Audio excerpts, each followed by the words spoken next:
आर्हत वाङ्मय में कहा गया है, बहिया उड्ढमादाय नावकंखे कया इवि पुब्बकम खयट्ठाए इमं देहम समुद्धरे। एक प्रश्न होता है कि जीवन क्यों जीना चाहिए। जीवन हमें प्राप्त हुआ है, अब प्राप्त होने के बाद जीवन जीने के लिए शरीर को टिकाने का प्रयास करना होता है और शरीर को टिकाने के लिए उसकी आवश्यकताओं की पूर्ति करना होता है और आवश्यकताओं की पूर्ति के लिए परिश्रम भी करना हो सकता है।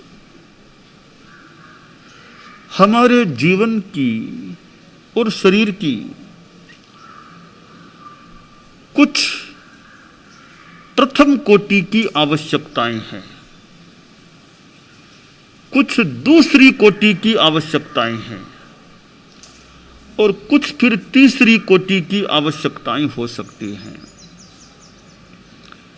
उपाध्याय विनय विजय जी ने संस्कृत के ग्रंथ शांत सुधारस में कहा है, प्रथम मसन पान प्राप्ति वांछा विहस्तास्तदनु वसन वेश्मालंकृति व्यग्रचित्तः परिणयन मपत्यावाप्ति मिष्टेन्द्रियार्थान सततमभिलसन्तः स्वस्थतां क्वाश्नुवीरन्।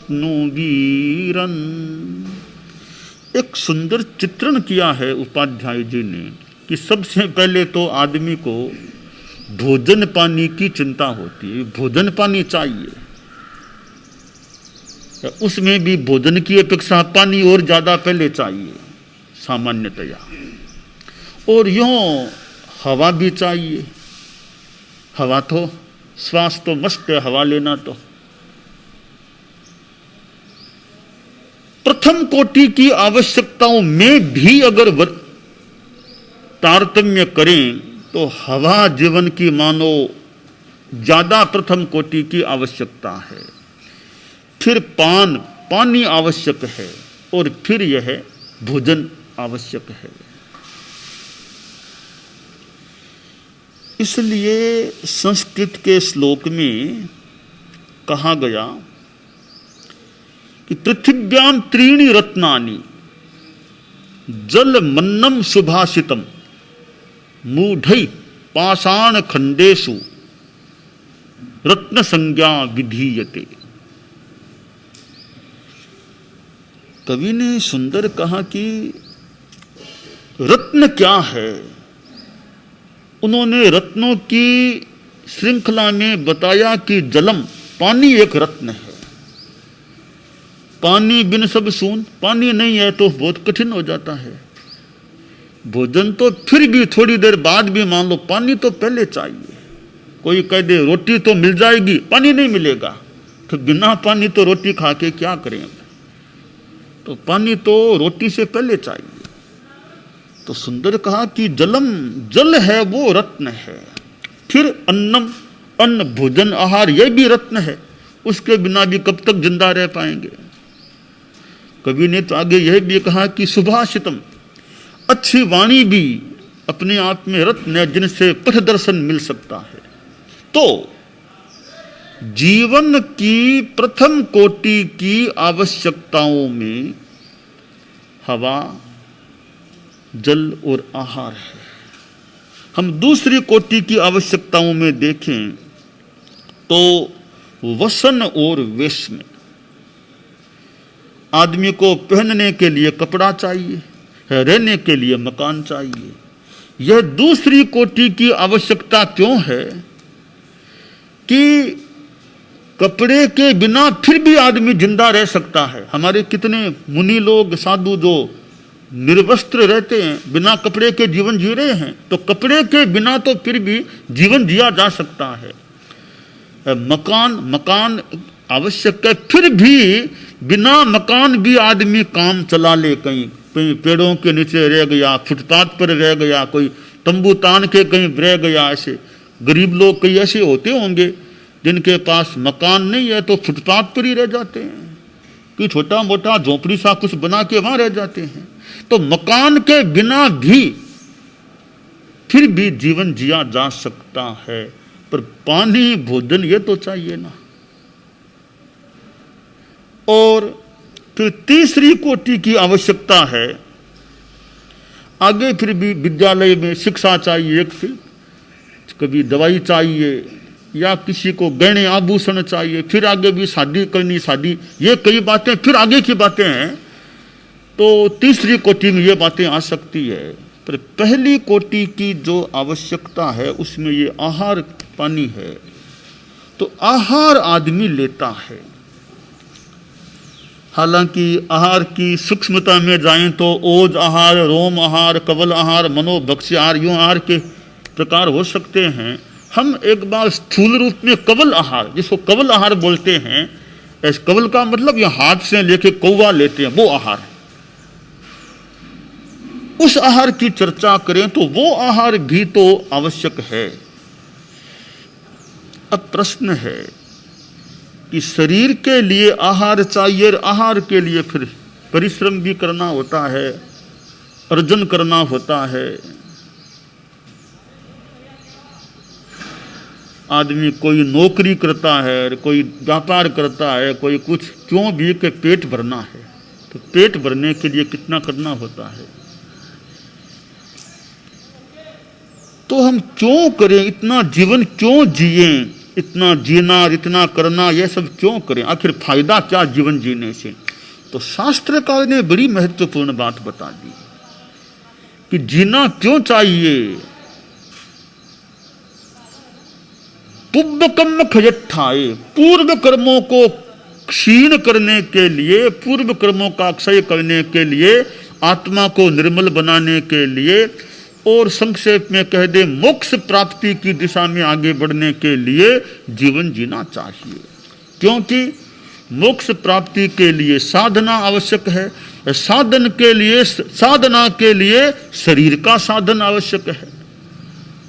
शरीर होगा तो साधना कर पाएंगे। तो साधना आवश्यक है मोक्ष प्राप्ति के लिए, साधना के लिए साधन आवश्यक है, साधन हमारे लिए शरीर है। इसलिए शरीर को टिकाना चाहिए कि इस शरीर के द्वारा मैं परम की साधना कर सकूं, मोक्ष की दिशा में आगे बढ़ सकूं। और यह मानव शरीर है वो दी बेस्ट, सबसे ज्यादा बढ़िया अच्छा साधन है मोक्ष की साधना के लिए। बाकी अब निगोद में कोई जीव पड़े हैं मान लो, पड़े मतलब हैं जीव निगोद में, अनंत काल से हैं, वो कितनी क्या साधना कर पा रहे होंगे निगोद के उस जीवन में। कोई पशु भी है तो मान लो फिर भी पशु कुछ साधना कर सकते हैं, पर जो साधना मनुष्य कर सकता है वो साधना तो पशु भी नहीं कर सकते। देवता हैं, जो स्वर्गवासी देवता हैं, इतने बड़े योनि के जीव हैं, तो साधना की बात है, आसाधना न हो जाए। जो साधना मनुष्य कर सकता है वो साधना देवता भी नहीं कर सकते। चार गुणस्थान से चौथे गुणस्थान से आगे सिद्धांत कहता है देवता नहीं बढ़ सकते। आदमी चौथे क्या 14वें तक जा सकता है। तो साधना की दृष्टि से देखें तो वो वैक्रिय शरीर उनका है, आसाधना पुण्य का तो न हो जाए।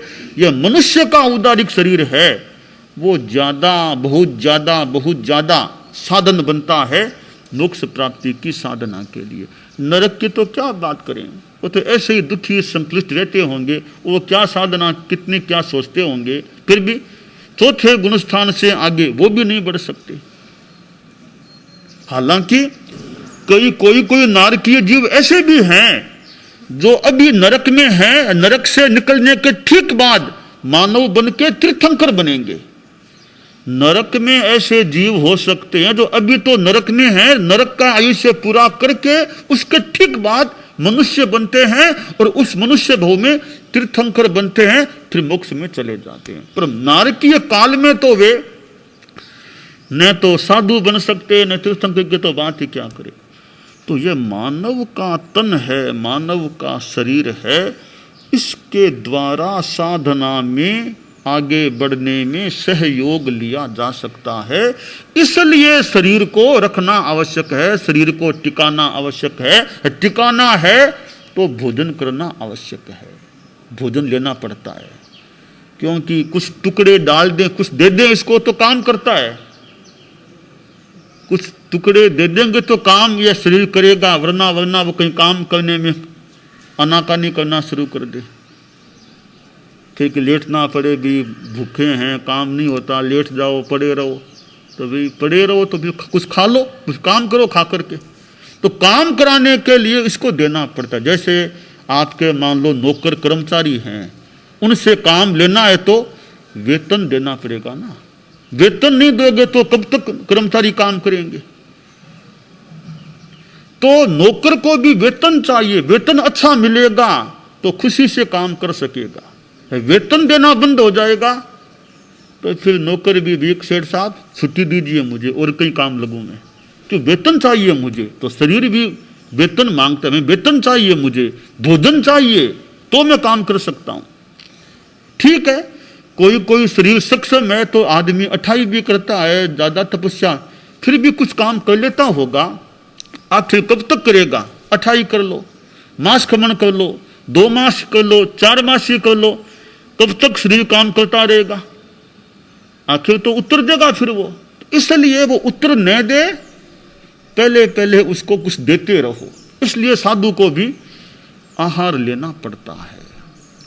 तो फिर प्रश्न है, क्या हमेशा तक इसको देते ही रहें क्या? नहीं, देख लो, जब तक इससे काम लेना है, ये काम दे सकता है, तब तक इसको देते रहो।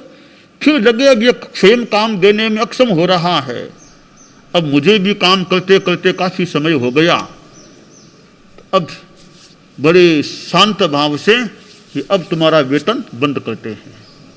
अब वेतन बंद, पहले थोड़ा कम कर दो वेतन, थोड़ा पहले कम कर दो, संलेख ना करो, पहले धीरे धीरे कम करो, फिर अब वेतन तुम्हारा बंद है, अब मैं विशेष साधना में हूं।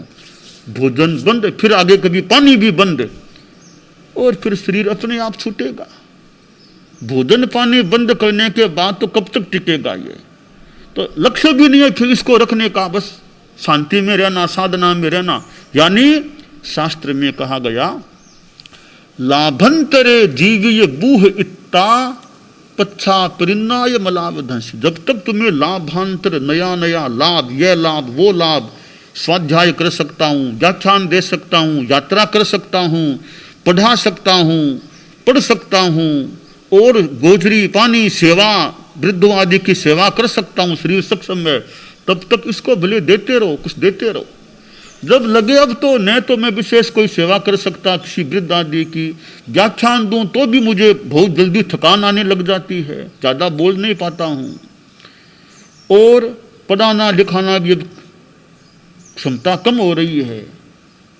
अब लगता है शरीर अब उत्तर देने की तैयारी में हो रहा है, तो शरीर उत्तर दे इससे पहले मैं इसको उत्तर दे दूं, यह मुझे उत्तर दे इससे पहले मैं इसको उत्तर दे दूं भी ठीक है भाई, अपना इतना ही संयोग, अब हम अपनी साधना में लगते हैं, यानी संथारा कर लो, संलेखना में लग जाओ। तो भोजन भी साधु दे शरीर को, एक समय आए फिर भोजन को भी छोड़ने की दिशा में आगे बढ़े, फिर कभी भोजन को छोड़ भी दे। जब तक शरीर को काम लेना है तब तक तो हमें भोजन भी देना होता है। तो यह ध्यान दें, भोजन भी कितना करें, कैसे करें, कब करें, इन बातों पर भी ध्यान दें कि भोजन ऐसा न करूं कि मेरी साधना में उल्टा बाधक बन जाए। वैसा भोजन लूं तो साधना में सहायक हो, स्वास्थ्य अच्छा रह सके, वैसा भोजन लें। भोजन साधु ऐसा ले जो स्वास्थ्य के लिए हितकारक हो, साधना में सहायक हो, दोनों ओर से ठीक हो। स्वास्थ्य के लिए अच्छा, साधना के लिए अच्छा, वैसा भोजन चयनित करना चाहिए, वैसा भोजन साधु को ग्रहण करना चाहिए। भोजन साधना में सहायक है तो भोजन साधना में बाधक भी बन सकता है। ऐसा भोजन आसक्ति से खाना, बढ़िया बढ़िया लगे खाओ खाओ, वो तो उल्टा साधना में नुकसानदेह, साधना के विपरीत चीज हो सकती है। तो भोजन उस रूप में मत लो जो आसक्ति के साथ है, साधना और स्वास्थ्य के लिए अनुकूल नहीं है। केवल खानो खाना खाना खाना कोई हमारा लक्ष्य नहीं है। खाना एक मात्र हमारी उपयोगिता है, न कि खाना कोई हमारा आनंद का माध्यम बने। आनंद तो भीतर का लेना है, यह तो माध्यम है। भोजन में आनंद लेना शुरू कर देंगे तो फिर भीतर का आनंद है, यानी भोजन में आनंद है, भजन में आनंद है नहीं। तो कोरा भोजन का आनंद है, वो थोड़ा ही है, ज़्यादा लाभदायी नहीं है, वो थोड़ी देर का भले हो जाए। मूल आनंद भजन में लें, भगवान के भजन में, आत्मानंद में रहें। इस भजन के लिए थोड़ा भोजन भी चाहिए कि भोजन क्यों करना है, भजन करते रहें, साधना करते रहें, इसलिए थोड़ा थोड़ा भोजन लेना है। पर भजन में बाधक बने वो भोजन किस काम का? भजन के लिए भोजन चाहिए, जो भजन भी न करने दे, बाधक बने, वो भोजन नहीं लेना चाहिए। भोजन वो ही लें जो भजन में सहायक बने, साधना में सहायक बने। तो हमें भोजन में यह विवेक हम सबको रखना चाहिए कि मेरा भोजन हितकर हो। वो प्रश्न कर लिया, कोरुक कोरुक कोरुक कह अरुक कोरुक, स्वस्थ कौन है, स्वस्थ कौन है? उत्तर दिया, हित भुक मित भुक हृत भुक। जो हितकर खाने वाला है वह स्वस्थ रह सकता है। मित थोड़ा खाने वाला, ज्यादा नहीं, सीमित खाने वाला, वो स्वस्थ रह सकता है। हृत भुक यथार्थ सही नीति न्याय के पैसे से जो कमाया है, नीति न्याय का पैसा, उससे प्राप्त भोजन करे, वो स्वस्थ रह सकता है। तो हमें स्वस्थ रहने के लिए भोजन चाहिए, तो आसक्ति युक्त भोजन नहीं करना चाहिए। सहज भाव से, शांत भाव से, बिना आसक्ति के, बिना कसाय के, भोजन के समय आसक्ति भी नहीं, भोजन की निंदा भी नहीं कि क्या भोजन बनाया, निंदा भी नहीं करना। शांति रखो, भोजन के समय और शांति रखो। जैसा भी मिल गया, खाना हो तो मान लो खा लो, वरना छोड़ दो, पर कसाय मत करो, गुस्सा आवेश निंदा मत करो। तुम्हें इच्छा है तो खाओ, वरना मत खाओ, कोई बात नहीं, पर निंदा मत करो, आक्रोश मत करो, शांति रखो। तो भोजन के समय अशांति नहीं करनी। 4-5 साथ में बैठे भोजन के लिए तो कलह नहीं करना चाहिए। कलह में किया हुआ भोजन इतना काम का नहीं। तो भोजन के समय तो मंडली में बैठे हो, शांति रखो, ज्यादा कम बोलो या कम खाओ। बोलो भी कम, भोजन के टाइम बोलना भी कम चाहिए, या खाना भी कम, सीमित उन्नोदरी से खाना चाहिए। तो कम खाना और कम बोलना, यह भोजन के समय की अच्छी एक व्यवस्था हो सकती है। 2 बातों पर, ये कम खाना या कम बोलना, या कम खाने में भी क्या खाना वो विवेक कर लेना। तो हित भुक मित भुक रित भुक, स अरुक सोरुक कोरुक सोरुक, यह हित भुक मित भुक हृत भुक है। जो हितकर मित और नीति न्याय का भोजन करने वाला है, वह आदमी स्वस्थ हो सकता है। तो हम अपने इस शरीर को टिकाने के लिए भोजन करते हैं, तो भोजन में विवेक रखें कि भोजन भजन में सहायक बने, इसका ध्यान दें। दानान शेठम अभयप्रयाणम सच्चेषु या अनवज्जं वयन्ति तवेषु या उत्तम बंभचेरम लोगुत्तमे समणेनाय पुत्ते। अरहंता मंगलम, सिद्धा मंगलम, साहु मंगलम, कैवल्ली पन्नतो धम्मो मंगलम। अरहंता लोगुत्तमा, सिद्धा लोगुत्तमा, साहु लोगुत्तमा, कैवल्ली पन्नतो धम्मो लोगुत्तमा। अरहंते शरणं प्रवज्जामि, सिद्धे शरणं प्रवज्जामि, साहु शरणं प्रवज्जामि, कैवल्ली